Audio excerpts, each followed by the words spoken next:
Je vous prie, madame, de m'excuser, mais je suis en retard. Ils sont tous assis autour de la table. Trouvez-vous ce livre intéressant? Oui, assez intéressant.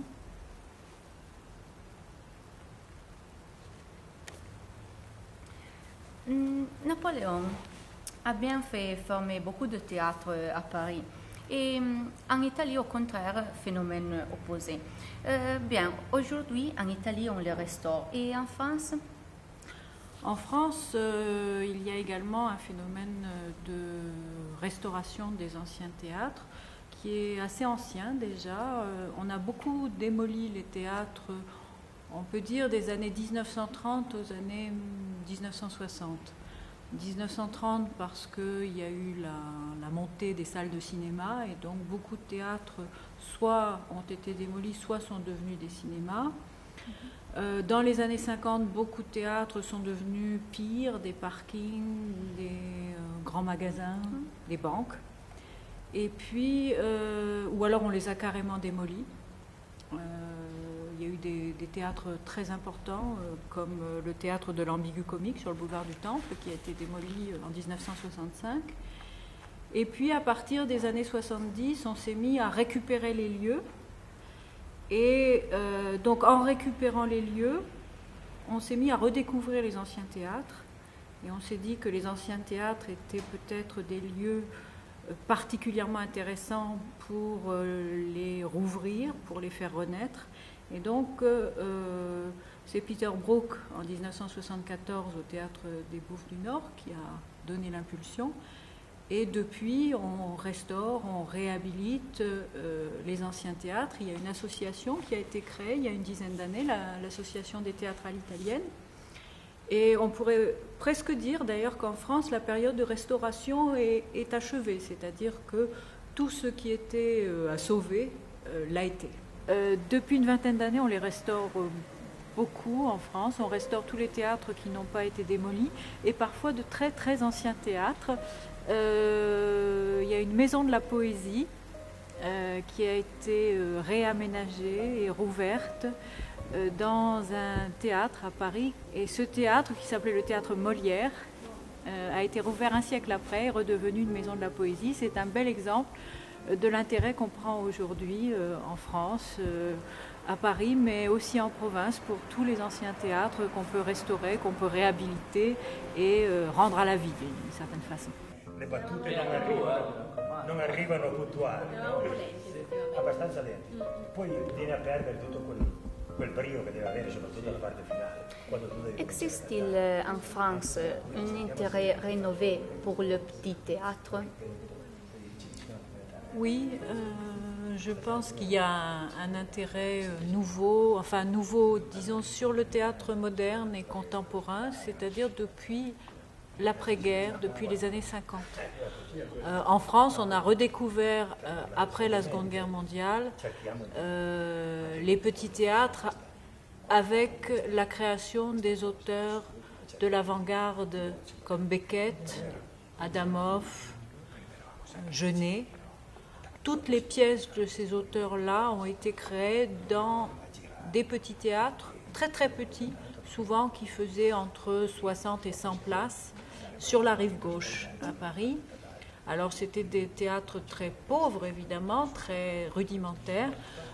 On les appelait les pissotières de la rive gauche, parce que c'était souvent pas plus grand, ni beaucoup plus beau, mais c'est là que vraiment le théâtre d'art a été créé dans les années 1950. Et depuis, il est resté, même si beaucoup de ces théâtres ont disparu parce qu'il n'y avait pas d'argent, ces théâtres-là sont restés comme un modèle. Et donc depuis, il y a une tradition des petites salles à Paris en province. Et puis il y a aussi un autre phénomène, c'est qu'il y a aussi beaucoup de grands théâtres qui ont ressenti la nécessité de se doter d'une petite salle, d'un studio, pour expérimenter et puis pour créer un rapport d'intimité aussi avec les spectateurs. C'est Strindberg, d'ailleurs, au début du siècle, qui avait créé en Suède un théâtre intime. Et puis il y a aussi des petits théâtres intégrés à de plus grandes salles, à de plus grands théâtres. Souvent même, les grands théâtres ont maintenant 3 salles, c'est-à-dire une grande salle pour, Jean-Louis Barrault disait, c'est comme les tableaux de peinture, pour les peintures à la fresque, une salle moyenne pour le théâtre ordinaire, je dirais, et puis une petite salle pour les miniatures et les portraits de chevalets. Et souvent, ces petites salles sont l'équivalent des studios pour les cinémas, par exemple, de studios d'avant-garde, de studios d'expérimentation sur le contemporain. Et on pourrait même citer l'exemple très récent de la Comédie Française, qui s'est dotée d'une 3e salle il y a quelques années. Donc la Comédie Française maintenant a 3 salles, une grande salle qui est la salle Richelieu, qui est la salle historique, une plus petite salle qui est la salle d'avant-garde créée par Copeau sur la rive gauche, le Vieux Colombier, qui a été rouverte. Alors là, c'était un théâtre abandonné qui a été rouvert en 1993. Et donc, maintenant, la Comédie Française a une 3e petite salle, un petit théâtre, qui est un studio, justement, d'expérimentation pour le répertoire contemporain et qui est situé dans le Carrousel du Louvre. Coraggio, prova. Ah. Deciso, eh? Siamo arrivati stamattina e non siamo stati accolti molto bene. Sulla spiaggia non c'era altro che cumuli di tipi morti o cumuli di brandelli di tipi, di carri armati e di camion demoliti. Arrivavano pallottole un po' dappertutto. Siamo balzati in acqua, ma era più profonda di quanto sembrasse. Et sono scivolato su una scatola di conserva. En Italie, les théâtres sont utilisés pour plusieurs fonctions, par exemple salle de réunion, salle de congrès. Et en France, ceci vient aussi en France. Éventuellement, on pourrait presque dire que c'est le mouvement inverse, c'est-à-dire que si il n'y a pas de théâtre dans la ville, Oui.